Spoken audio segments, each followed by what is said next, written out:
जी students, अस्सलाम वालेकुम।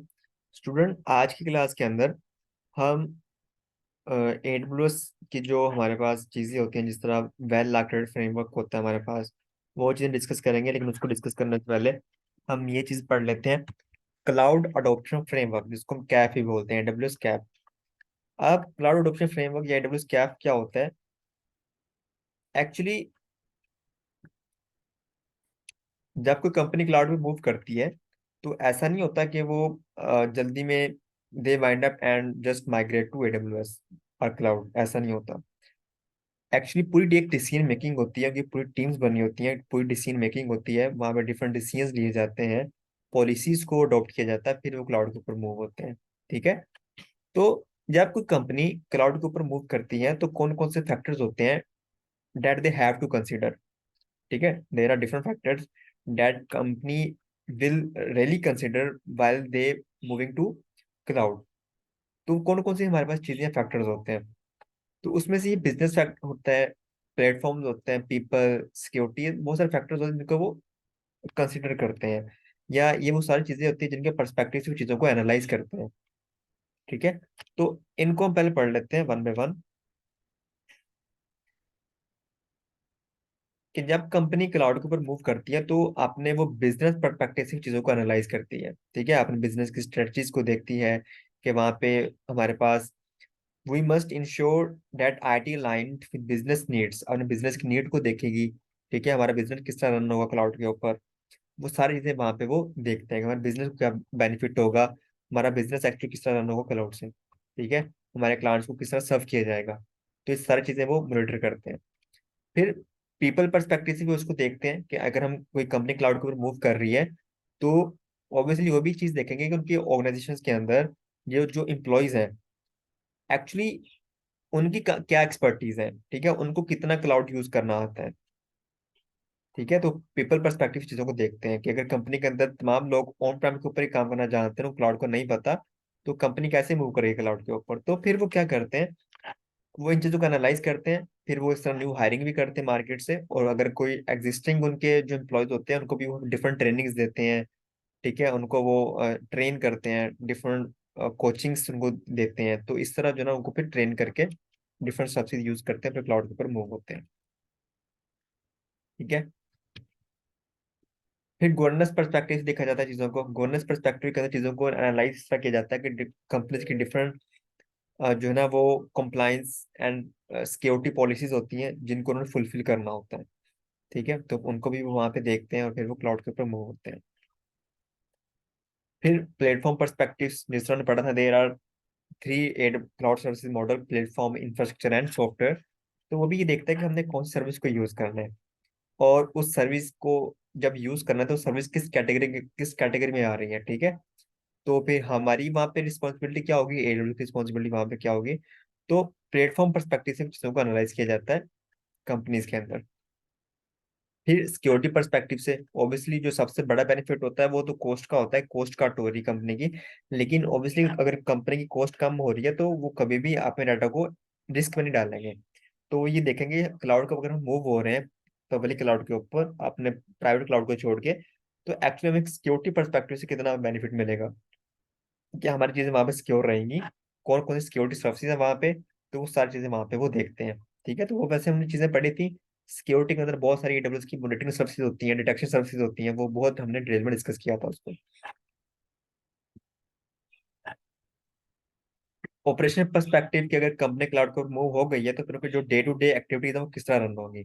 ठीक है, वहां पे उनको maximum output, maximum benefit, efficiency किस तरह मिलेगी। तो इस पर्सपेक्टिव से भी चीजों को एनालाइज करते हैं। जी भाई, क्लियर है यहाँ तक?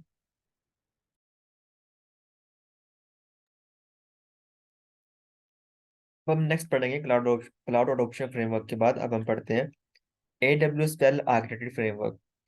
AWS वेल आर्किटेक्टेड फ्रेमवर्क कोई सर्विस नहीं है, बट ये AWS की डॉक्यूमेंटेशन है, जिसको आप रीड कर सकते हो, आप स्टडी कर सकते हो चीज़ों को एनालाइज करने के लिए, अपने क्लाउड आर्किटेक्चर को बेटर करने में, और for adopting AWS best practices. ठीक है, तो आप इसको यूज़ कर सकते हो, जहाँ पे डिफरेंट एक्सपर्ट्स होते हैं, AWS की बेस्ट प्रैक्टिसेस होती हैं, आप इनको फॉलो कर सकते हो अगर आप कोई डिज़ाइन कोई बना रहे हो, कोई आर्किटेक्चर क्रिएट कर रहे हो क्लाउड के ऊपर। The well-architected framework describes key concept, design principles, and architectural best practices for designing and running workloads in AWS cloud। ठीक है, जिस तरह हमने बात की थी कि ऐसा नहीं होता कि आप क्लाउड के ऊपर चले गए, मूव कर गए और वहाँ पे जो है ना आपको बेस्ट प्रैक्टिसेस का ही नहीं पता। ठीक है, आप क्लाउड के ऊपर सर्विस यूज कर रहे हो, लेकिन उस सर्विस का जो बिल आ रहा है वो आपको ऑन प्रेम से भी ज्यादा आ रहा है। फिर फायदा क्या हुआ क्लाउड के ऊपर जाने का? तो वहां पे आपने डिफरेंट डिसीजन मेकिंग करनी होती है, डिफरेंट सेट ऑफ प्रिंसिपल्स होते हैं that you have to follow. There are different design principle, set of principles, architecture best practices, आपको उन्हें फॉलो करना होता है। ठीक है, तो आप यहाँ से गाइडेंस ले सकते हो डॉक्यूमेंटेशन पढ़ के, वहाँ पे उसको स्टडी करके एनालाइज करके अपना आर्किटेक्चर को क्या कर सकते हो, बेटर कर सकते हो। तो वेल आर्किटेक्ट फ्रेमवर्क जो होता है वो क्या प्रोवाइड करता है? Questions that are centered on critically understanding architectural decisions, domain specific lenses, hands on labs, well acted framework tool and partner program. तो डिफरेंट चीजें होती हैं जो आपको प्रोवाइड करता है। ठीक है, अगर आप कोई 3D आर्किटेक्चर बना रहे हो क्लाउड के ऊपर, और आपने बनाने के बाद आपने जो ना वहाँ पे कोई ऐसे रिसोर्स यूज किए हुए हैं जो आपको नहीं रिसोर्स यूज करने चाहिए, ठीक है, जो आपकी रिक्वायरमेंट ही नहीं है लेकिन आप उसको यूज कर रहे हो, उससे क्या होगा कि आपका बिल ज्यादा पड़ेगा आपको, या कहीं पे सिक्योरिटी में लैग आ रहा है, तो उसके लिए फिर आप इनका यूज कर सकते हो। इम्प्लीमेंट आपने खुद करना है उसको, और उसका जो पैटर्न आपने क्रिएट करना है वो भी आपने खुद क्रिएट करना है, आर्किटेक्चरल डिजाइन आपने खुद क्रिएट करना है। ठीक है, अगर वहां पे कोई लैग वगैरह होगा तो वो आपको गाइड कर दिया जाएगा यहाँ पे। अब यहाँ पे वेल आर्किटेक्ट फ्रेमवर्क के अंदर हमारे पास 5 पिलर्स होते हैं, कुछ पिलर्स होते हैं, ठीक है, जिनको हमें फॉलो करना होता है। जिस तरह ऑपरेशन एक्सलेंस पिलर होता है, सिक्योरिटी पिलर होता है, reliability pillar, performance efficiency, cost optimization and sustainability pillar होता है हमारे पास। तो इसको पढ़ लेते हैं। ऑपरेशनल एक्सीलेंस के अंदर the ability to monitor system to do the following.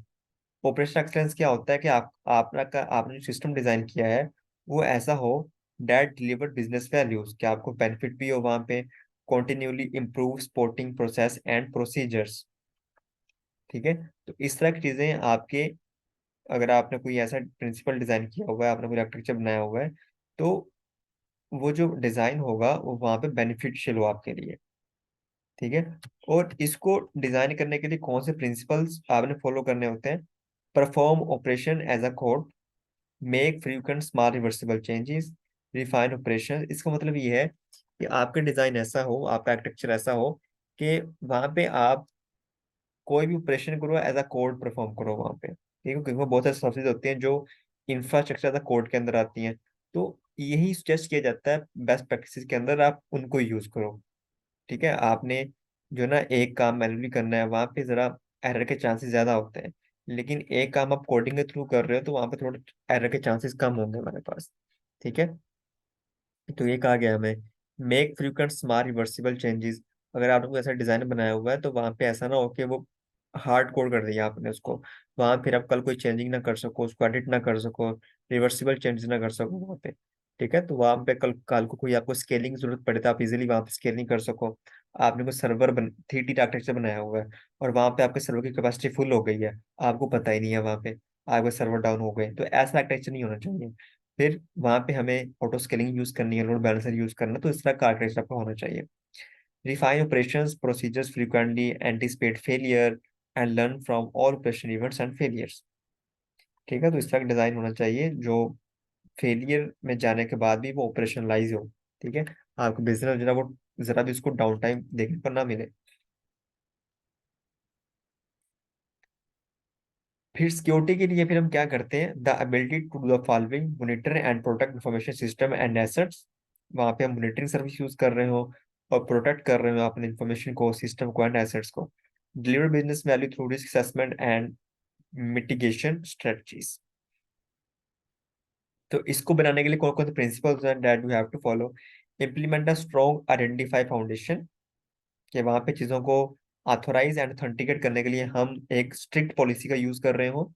Enable traceability, traceability का इसके लिए फिर हम कौन सा सर्विस यूज करते हैं? अगर हमने ट्रेसिबिलिटी को ट्रेसिबिलिटी को सर्विस यूज करनी है या ट्रेसिबिलिटी को हमने इनेबल करना है तो उसके लिए कौन सर्विस यूज करते हैं, किसी को याद है? क्लाउड ट्रेल, कि आपके अकाउंट के अंदर कौन क्या कर रहा है। ठीक है, तो उसके लिए आप क्लाउड ट्रेल जो मॉनिटरिंग सर्विस होती है उसका यूज कर सकते हो। Apply security at all layers, network layer, assessment layer, data link layer. आप डिफरेंट लेयर्स के ऊपर सिक्योरिटी लगा सकते हो सिक्योरिटी को बेटर करने के लिए। Automate security best practices. आपका आर्किटेक्चर ऐसा होना चाहिए कि आप इजीली वहाँ पे चीज़ों को चेंज कर सको ऑटोमेट तरीके से। Protect data in transit and at rest. Keep people away from data and prepare for security events. ठीक है, तो ये चीज़ें होती हैं जो आपने फॉलो करनी होती है, प्रिंसिपल्स होते हैं जो आपकी सिक्योरिटी को बेटर करते हैं। रिलायबिलिटी मतलब क्या होता है? The ability of system to the following. कि ऐसा सिस्टम होना चाहिए जो क्या करे, recover for from infrastructure service failure, dynamically acquire computing resources to meet demand. कि अगर कोई सिस्टम फेल हो गया तो वो ऑटोमेटिकली फिर रिकवर भी हो जाए, ऐसा सिस्टम आपका होना चाहिए वहाँ पे। ठीक है, तो ऐसा सिस्टम बनाने के लिए फिर हम क्या कर सकते हैं? फिर हम कुछ प्रिंसिपल्स होते हैं इसके, जिस तरह test recovery procedures, automatically recover from failure, scaling करें, वहाँ पे स्केलिंग सबसे यूज करें, stop guessing about capacity, automation का यूज करें, मैनेज चेंज इन ऑटोमेशन। तो डिफरेंट आप वहाँ पे ऑटोमेशन सर्विस का यूज कर सकते हैं। ठीक है, मतलब अगर आपका जो है ना, वो फर्ज कर लें, डेटाबेस की बात कर लेते हैं कि आपने हम प्राइमरी डेटाबेस बनाई हुई है और यहाँ पे कोई डिजास्टर अक्कर हो जाता है और आपकी डेटाबेस बंद हो जाती है, तो अगर आपने उसकी एप्लीकेशन क्रिएट नहीं होगी, कॉपी क्रिएट नहीं की होगी, तो आप फिर उसको एक्सेस नहीं कर पाएंगे। तो सिक्योरिटी के वाले से ये है कि आप उसको क्रिएट करें पहले से। ठीक है, ताकि वहाँ पे रिलाय इसको हम बोलते हैं रिलायबिलिटी, कि वहाँ पे जो डाउन टाइम है वो हमारे हमारे पास कम से कम है।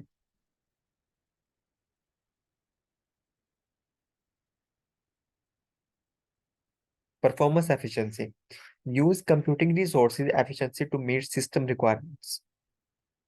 ठीक है, आपने ऐसे कंप्यूटर रिसोर्स यूज करने हैं जो आपके सिस्टम को रिक्वायरमेंट को मीट करते हो। वहाँ पे आपके पास अंडर रिसोर्स की अंडर यूटिलाइजेशन ना हो रही हो, रिसोर्स की ओवर यूटिलाइजेशन ना हो रही हो, आप वहाँ स्केलिंग सर्विस यूज करें, लोड बैलेंसिंग सर्विस यूज करें। तो इसके जो principles that you have to follow: democratize advanced technologies, go global in minutes, use serverless architecture, experiment more often, consider mechanical sympathy। ठीक है, तो इन चीजों का आप यूज कर सकते हैं। इनको आप यहाँ से रीड कर लें, मैं आपको सिर्फ एक छोटा सा ओवरव्यू दे रहा हूँ, लेकिन डिटेल में पढ़ने के लिए आप यहाँ से उसको रीड कर सकते हैं। गूगल ओपन मिनट्स का पता है कि हम मिनट्स में रीजन चेंज कर कहीं भी जा सकते हैं। सर्वरलेस, हम जितने भी हमारे पास सर्वरलेस सर्विसेज होती है, माइक्रो सर्विसेज, उनका यूज करें। ठीक है, अपने कामों को कंप्लीट करने के लिए एक्सपेरिमेंट करें वहाँ पे, मैकेनिकल सिंपैथी। तो ये चीज़ें हमारे पास होनी चाहिए। कॉस्ट के वाले से भी हमारे पास बहुत सारी चीजें होती हैं जिसको जो मैटर करती हैं, जिसको हम कंसिडर करते हैं कि कॉस्ट, ऑब्वियसली हर कंपनी की यही नीड होती है कि उसको जो मंथली बिल आए ना वो कम से कम आए। ठीक है, मिनिमम बिल आए। तो उसके लिए वो डिफरेंट डिसीजन मेकिंग कर सकते हैं, और डिसीजन मेकिंग करने के लिए डिफरेंट प्रिंसिपल्स होते हैं you have to follow. Implement cloud financial management, adopt a consumption model, measure overall efficiency, reduce spending on data center operations, analyze and attribute expenditures. तो ये कुछ चीजें होती हैं जिन अगर आप इनको फॉलो करेंगे तो आपकी जो कॉस्ट होगी, एक्स्ट्रा कॉस्ट, वो एलिमिनेट हो जाएगी या वो मिनिमम हो जाएगी।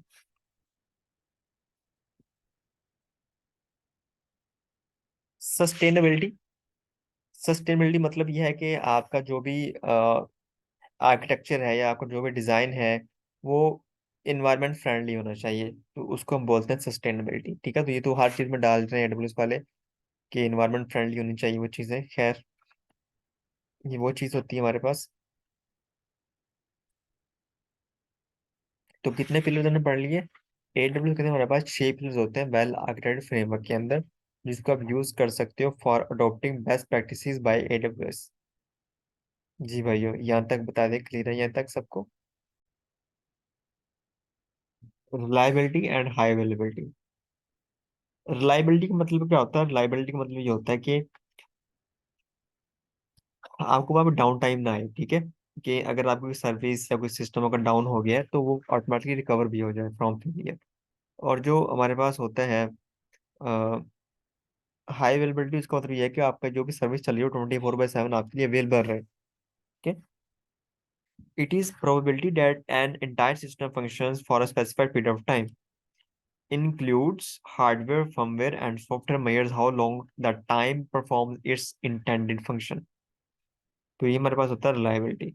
आपका सिस्टम कितनी देर के लिए रनिंग फॉर्म में रहता है, अगर वो फेल हो गया है, तो उसको हम कैसे रिकवर कर सकते हैं ऑटोमेटिक तरीके से। Reliability is the measure of how long resource performs its intended function. ठीक है, तो उसको हम बोलते हैं रिलायबिलिटी। अवेलेबिलिटी क्या होता है कि आप टाइम, कि आपकी सर्विस चलती रहे, हमेशा अवेलेबल रहे आपके लिए। ठीक है, तो वो हमारे पास होती है availability. Availability is a measure of percentage of time data resource is operating normally.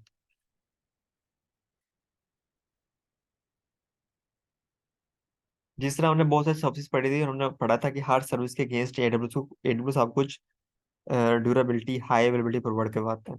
जिस तरह हमने एस थ्री के अंदर पढ़ा था, तो एस थ्री के अंदर 11 9s आपको रिलायबिलिटी, हाई अवेलेबिलिटी प्रोवाइड की जाती है। ठीक है, तो वो इसी सेंस में की जाती है कि वहां पे वो परसेंटेज बता रहे होते हैं कि आपकी जो सर्विस है वो एक मंथ के अंदर कितने परसेंटेज आप रहेगी, आपको डाउन टाइम नहीं देखने को मिलेगा। ठीक है, तो वो ये होता है। जिस तरह 1 9 होता है, 2 9 3 9 4 9 5 9, 11 9 भी होता है एस थ्री के अंदर। तो अगर वो कह रहे हैं कि एक सर्विस है जिस तरह EC2 है, तो वहां पे हम आपको 2 9 ड्यूरेबिलिटी प्रोवाइड करते हैं। 2 9 का मतलब है कि ये जो सर्विस है ये 99% अप टाइम इसका रहेगा। ठीक है, और 1% आपको ये फेल डाउन टाइम देखने को मिलेगा। तो अगर 99% है तो उसका यहाँ बताया गया maximum down time per year 3.65 days and equivalent down time per day 14 minutes. ऐसा नहीं होता कि कोई भी चीज है वो 100% एफिशिएंसी होगी उसके अंदर, आपको 100% एफिशिएंसी कभी नहीं मिल सकती। ठीक है, चाहे वो हार्डवेयर है चाहे वो सॉफ्टवेयर है, तो वहां पे कुछ ना कुछ लॉस होगा, वहां पे लॉस होगा।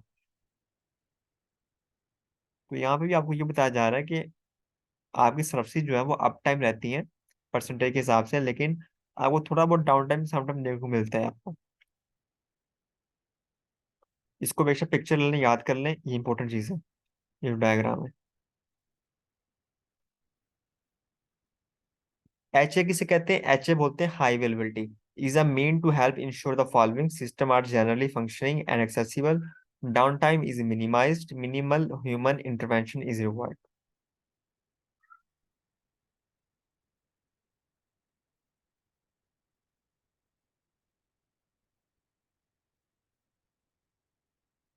तो फैक्टर्स क्या होता है जिनको हमें कंसिडर करना करता है या जिनको हमें अडॉप्ट करना पड़ता है फॉर हाई अवेलेबिलिटी? तो उसके लिए हमारे पास होता है फॉल्ट टॉलरेंस। फॉल्ट टॉलरेंस मतलब कि आपका जो सिस्टम है वो रिडंडेंट हो, मतलब एक चीज फेल हो जाए तो वो ऑटोमेटिक दूसरे पे इसको शिफ्ट कर दे, जिस तरह हम रेप्लिका यूज करते हैं डेटाबेस के अंदर। Scalability, the ability of an application to accommodate growth without changing design. अगर कल कोई प्रेशर बढ़ रहा है या ट्रैफिक इंक्रीज हो रही है आपको सर्वर के ऊपर, तो सर्वर को मैनुअली इंक्रीज ना करना पड़े, आपका सर्वर ऑटोमेटिकली इंक्रीज भी हो जाए, ऑटोमेटिकली डिक्रीज भी हो जाए। चाहे वो स्केलिंग अप एंड डाउन है, चाहे वो स्केलिंग लेफ्ट एंड राइट है, हॉरिजॉन्टल स्केलिंग। रिकवरेबिलिटी का हमारा सिस्टम कोई फेल हो गया तो वो ऑटोमेटिक रिकवर भी हो जाए। तो ये चीजें होती हैं यहाँ पे हमारे पास।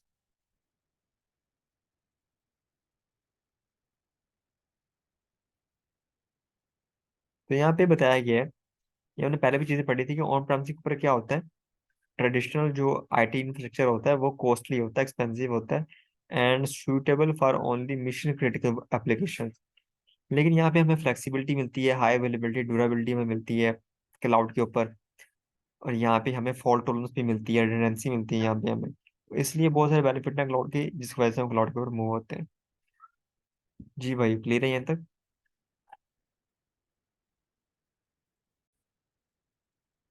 Last topic, transitioning data center to cloud. अगर हमने डाटा सेंटर से क्लाउड के ऊपर मूव होना है तो किस तरह ट्रांजिशन हम करेंगे? तो यहाँ पे जो है ना आपको कुछ कंपैरिजन करके बताया गया है कि जिस तरह हम ऑन प्रेमिस के ऊपर हमारे पास लोड बैलेंसर होता है, वेब सर्वर्स होते हैं, हमारे पास माइक्रोसॉफ्ट एक्टिव डायरेक्टरी और light weight directory access protocol LDAP server होता है। ठीक है, एक्सेस को कंट्रोल करने के लिए, ऑथेंटिकेशन के लिए, ऑथोराइजेशन के लिए। हमारे पास कुछ स्टोरेज होती हैं, जिस तरह SAN होती है हमारे पास, स्टोरेज एरिया नेटवर्क होता है हमारे पास। डायरेक्ट अटैच स्टोरेज होती है हमारे पास, नेटवर्क अटैच स्टोरेज होती है। तो यही चीजें अगर आपने यही आर्किटेक्चर आपने ऑन प्रेमिस से बनाया होगा किसी कंपनी ने, और उस कंपनी क्लाउड के ऊपर मूव करना, तो आप सेम चीजें क्लाउड के ऊपर भी अटैच कर सकते हो, बना सकते हो सेम चीज। ठीक है, वहां पे सिर्फ नेम डिफरेंट होते हैं, आप तमाम चीजें वहां पे क्रिएट कर सकते हो।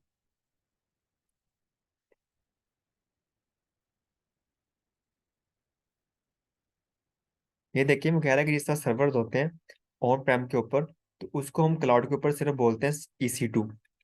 ठीक है। बाकी काम उसका सेम होता है सर्वर की तरह। जिस तरह LDAP सर्वर होता है हमारे पास, उसी तरह क्लाउड के ऊपर उसको हम बोलते हैं AWS डायरेक्टरी सर्विस। ठीक है, फॉर ऑथेंटिकेशन ऑथराइजेशन। जिस तरह हमारे पास सॉफ्टवेयर बेस्ड लोड बैलेंसर होता है ऑन प्रेम के ऊपर, क्लाउड के ऊपर उसको हम बोलते हैं ELB इलास्टिक लोड बैलेंसर। हमारे पास जो स्टोरेज नेटवर्क होता है ऑन प्रेम के ऊपर, उसको हम यहाँ बोलते हैं EBS इलास्टिक ब्लॉक स्टोर। इसी तरह हमारे पास नेटवर्क अटैच जो फाइल सिस्टम होता है, उसको हम यहाँ पे बोलते हैं EFS elastic file system. Database होती है उसको हम यहाँ पे RDS बोलते हैं, और जो बैकअप स्टोरेज होती है उसको हम यहाँ पे S3 बोलते हैं। वही चीजें होती हैं, तो आप वही चीजें अटैच करके आप यहाँ पे उसको क्रिएट कर सकते हो। पूरा आर्किटेक्चर यहाँ बनाया है वो उन्होंने। हमारे पास दो सर्वर है, यहाँ पे load balancer, external load balancer जहाँ से इंटरनेट से ट्रैफिक आ रही है। अब जब ट्रैफिक लोड बैलेंसर पे आएगी, तो लोड बैलेंसर क्या करेगा, वो इन दो सर्वर के ऊपर ट्रैफिक को शिफ्ट करेगा। ठीक है। शिफ्ट करने के बाद इन दोनों सर्वर से फिर ट्रैफिक आएगी इंटरनल लोड बैलेंसर के ऊपर।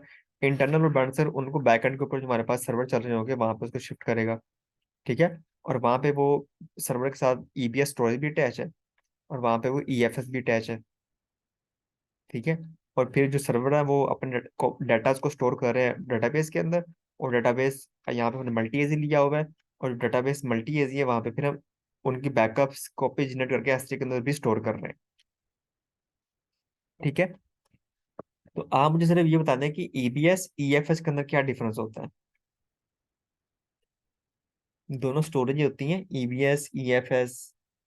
S3 की मैं बात नहीं कर रहा फिलहाल, लेकिन EBS EFS के अंदर क्या डिफरेंस होता है जी भाई।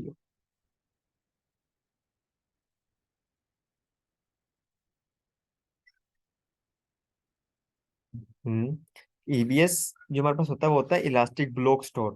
ये हमारे पास ब्लॉक लेवल स्टोरेज होती है। लेकिन EFS होता है इलास्टिक फाइल सिस्टम, कि अगर आपने मल्टीपल सर्वर के साथ कोई शेयर्ड स्टोरेज यूज करनी है तो उसके लिए फिर हम EFS यूज करते हैं। बट EBS शेयर्ड नहीं होती, ये हर सर्वर की अपनी एक अलग से स्टोरेज होती है, उसको हम यूज करते हैं। ईबीएस तो सर इंस्टेंट्स के लिए होती है ना। हाँ, EBS जस्ट लाइक जिस तरह हम हार्ड ड्राइव यूज करते हैं लैपटॉप के साथ, SSD HDD, उसी तरह EBS हमारे सर्वर के साथ अटैच होगी। और ईएफएस। EFS, अगर आप चाहते हैं कि मेरे पास 100 सर्वर चल रहे हैं और वो हम्म। एक शेयर्ड स्टोरेज यूज करें, कि तमाम सर्वर ठीक। एक ही स्टोरेज के अंदर डाटा को स्टोर करें सेंट्रली स्टोरेज के अंदर, तो उसके लिए फिर हम EFS यूज कर सकते हैं। EBS को हम शेयर नहीं कर सकते, EBS हर सर्वर की अलग होगी। ठीक है। लेकिन EFS ठीक। क्या होगी, तो EFS शेयर्ड होगी इन तमाम सर्वर के दरमियान। तमाम सर्वर एक ही स्टोरेज यूज कर रहे होंगे, उसका नाम होगा EFS, जिसको हम बोलते हैं इलास्टिक फाइल सिस्टम, जहाँ पे जो है ना वो फाइल सिस्टम काम कर रहा होता है। ठीक है, तो इसको पढ़ लीजिएगा, बहुत इंपॉर्टेंट चीज़ है ये वाली। चेकपॉइंट क्वेश्चन है, उसको अपने यहाँ से स्टडी कर लेना।